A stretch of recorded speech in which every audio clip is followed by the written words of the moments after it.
Dan bila dia tidak berkhidmat, tidak menjalankan tugas dia, kita ada kuasa untuk pecat dia.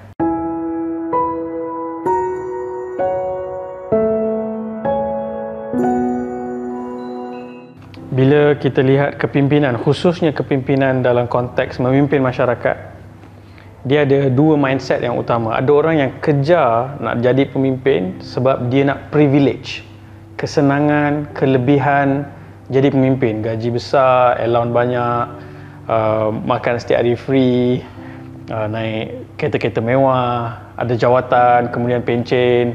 Dia berfikir dalam konteks lensa melihat kepada bagaimana kepimpinan tu memenuhi semua kehendak peribadi dia. Itu satu kategori. Kategori kedua ni adalah lensa melihat kepimpinan dengan kacamata tanggungjawab. Leadership bukan sebagai privilege tetapi sebagai responsibility. Berfikir dengan leadership itu bagaimana bukan dia nak mengayakan diri dia, bukan dia nak menyebabkan hidup dia lagi senang, tetapi dia fikir macam mana dengan kepimpinan tu dia boleh berkhidmat kepada orang. Bagaimana dia boleh menyelesaikan masalah orang, bagaimana dia boleh menyebabkan kehidupan orang ramai jadi lebih baik, lebih tersusun, lebih berkualiti.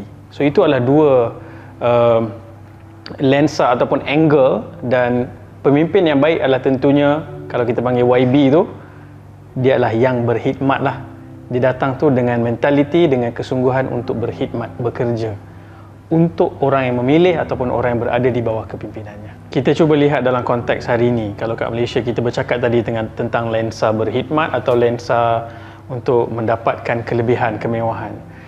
Contohnya ramai orang perasan kan, bila datang musim pilihan raya misalnya, ramai orang yang turun baiki bumbung, bersihkan longkang, basuh kereta, dan kebanyakan orang kat situ tahu itu adalah sekali dalam 5 tahun orang tu akan turun dan buat benda-benda itu sebagai simbolik bahawa dia sebenarnya berkhidmat.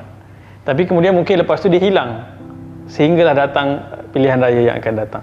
So sebagai sebuah negara dan dalam sistem demokrasi, kita sebagai rakyat sebenarnya kita memilih pekerja kita dalam pilihan raya tu. Milih pekerja ni maksudnya kita berikan undi tu adalah untuk melantik dia bekerja untuk kita. So dalam konteks tu, bila dia dilantik, kita ada kuasa untuk menuntut dia melaksanakan kerja-kerja dia dan berkhidmat untuk kita.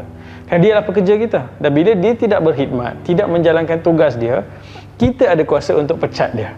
Macam kat mana-mana pejabat, kat mana-mana syarikat, kita hire orang, kita ambil orang bekerja, dia ada set of things yang dia kena buat, tugas-tugas yang dia kena selesaikan, masa yang diberikan. Tapi kalau tugas-tugas tu tak diselesaikan, pending, tak datang office, asyik ponteng, malahan dia ambil gaji, dia pergi berjoli, dia pergi buat benda-benda lain, kita sebagai majikan, kita akan ambil tindakan dan kita akan berhentikan dia. Kita kata ini tidak munasabah. Kenapa kami nak kena bayar kamu untuk buat kerja yang kamu tak buat?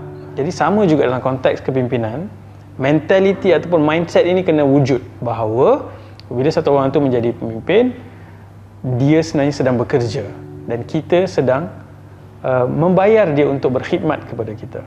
So kita kena tinggalkan retorik. Bila musim pilihan raya baru datang, buat kerja-kerja, tengok lubang dekat bumbung, itu semua mungkin orang dulu tak perasan, tapi hari ini dengan perkembangan ilmu dan juga teknologi, ramai orang yang memerhati dan memastikan semua orang yang mengambil tanggungjawab ini melaksanakan kerja dia, dan itu satu perkembangan yang positif. Khalifah yang paling popular apabila kita bercakap tentang yang berkhidmat ini, salah seorang yang paling popular adalah Umar Al-Khattab radhiyallahu anhu. Kerana dia mengambil jawatan itu dalam keadaan dia mengambil tanggungjawab penuh, sehingga Umar ini dia bukan hanya fikir tentang kebajikan rakyat dia, manusia tu, dia bahkan berfikir tentang kambing-kambing dan binatang-binatang ternak yang berada di bawah era pemerintahannya. Dia takut kalau nanti ada kambing yang akan mengadu kepada Allah Subhanahu Wa Taala, khalifah tidak menyediakan infrastruktur yang baik sehingga binatang-binatang ini terkesan ataupun mendapat mudarat. Salah satu kisah dalam hidup Umar ni, kisah Umar Al-Khattab dan yang berkhidmat ni sangat banyak. Dan salah satu yang sangat popular adalah ketika ada satu hari tu, satu minggu tu Umar Al-Khattab tak sihat. 3 hari dia sakit, menyebabkan dia tidak dapat meronda seperti biasa dia buat setiap malam tu. Dan pada hari keempat tu, bila dia dah sembuh sikit, dia terus keluar pada waktu malam. Dan dia berjalan di sekitar kota Madinah tu, dia nampak ada satu kemah yang jauh dan ada unggun api. Dan dia pergi kepada kemah tu, dia tengok ada seorang ibu dengan anak-anak yang sedang menangis, dan ibu tu sedang memasak. Jadi dia pergi duduk dekat ibu tu, dia tanya, apa yang sedang berlaku, ada benda yang saya boleh bantu? Dan ibu tu terus menyebut, khalifah tidak adil. Kami dah 3 hari kami tak ada makan dan kami tidak mendapat bantuan. Dia tak tahu itu Umar Al-Khattab. Of course, dulu tak ada TV, tak ada surat khabar, dia orang tak nampak gambar siapa pemimpin, siapa khalifah, dan perempuan ni tak kenal siapa Umar Al-Khattab. So Umar Al-Khattab mendengar aduan dia, dan Umar tanya, kenapa engkau masak batu? Dia kata, aku memang tak ada apa nak makan, anak-anak aku menangis, aku buat-buat macam memasak, mereka akan tunggu sehingga mereka terlalu letih dan mereka akan tertidur dalam kelaparan tu. Dah 3 hari macam ni. Umar Al-Khattab sebagai seorang pemimpin yang jiwa dia jiwa berkhidmat. Dia bukan tunggu call, mana staff ni kenapa tak tengok apa. Dia sendiri bangun, dia kata tunggu sekejap. Dia pergi ke Baitul Mal, dia sendiri angkat gandum, sehingga ada staff yang jaga di Baitul Mal tu tanya, wahai Amirul Mukminin, kamu nak pergi mana? Biar aku angkat. Kenapa engkau yang angkat? Umar mungkin ketika itu emosional, rasa begitu bersalah, padahal dia sakit 3 hari tu. Dia kata, engkau nak pikul dosa-dosa aku pada hari akhirat nanti, jangan masuk campur. Dan dia bawa gandum tu, dan lelaki ni follow. Pergi, Umar Al-Khattab sendiri menguli tepung, memasakkan dan memberikan makan kepada ibu dan anak-anak ini. Dan apabila melihat bagaimana Umar Al-Khattab melakukan semua ini, wanita ini, ibu ini menyebut, alangkah baiknya kalau khalifah ini orangnya seperti engkau.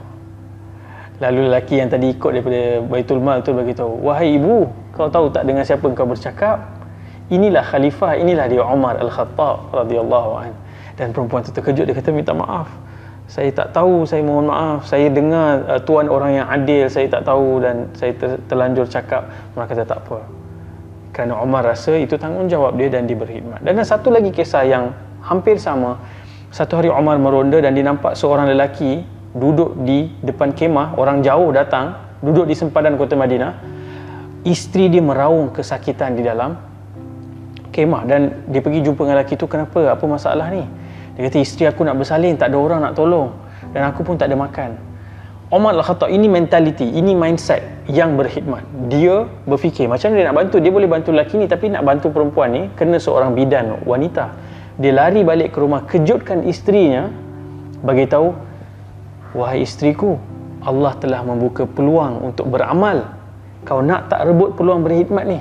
Isteri tanya, ada apa? Ada perempuan daripada kejauhan datang di sempadan kota Madinah, nak bersalin, tak ada orang nak tolong lahirkan. Mereka berdua bangkit dan terus pergi.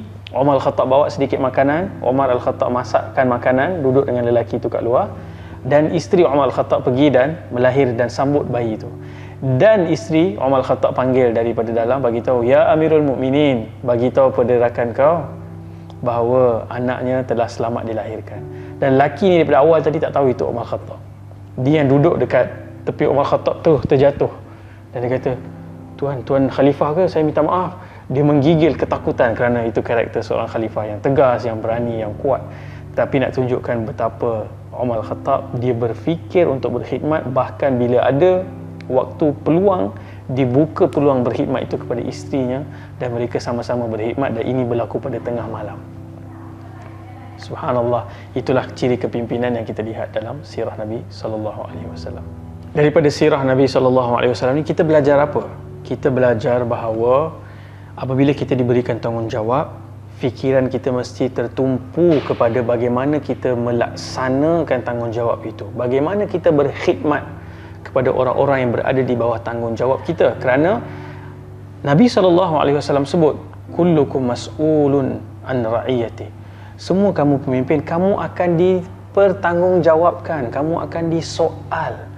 Kerana itu perkataan bahasa Arab untuk memimpin ni, mas'uliyah itu daripada akar kata akan disoal.